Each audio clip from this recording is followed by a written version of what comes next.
Police कर्मचारी को पथर छेची हत्या। पूर्व शत्रुतारू जघन्य हत्याकांड भली एक घटना घटी बौद्ध जिला पुर्णाकटक थाना अंतर्गत बालीसाही ग्राम में जड़े पुलिस कर्मचारी को पथर छेची हत्या कर 4 दिन पर गलित शवर सुराग पाई स्थानीय पुलिस।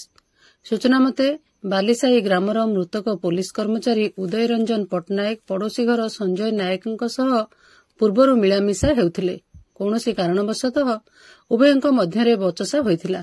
एथिरे संजय उत्तिक्त होई 4 दिन पूर्व उदय रंजन को पथर छेची घर पछ पाखरे अलिया गदारे पोती देइथिले।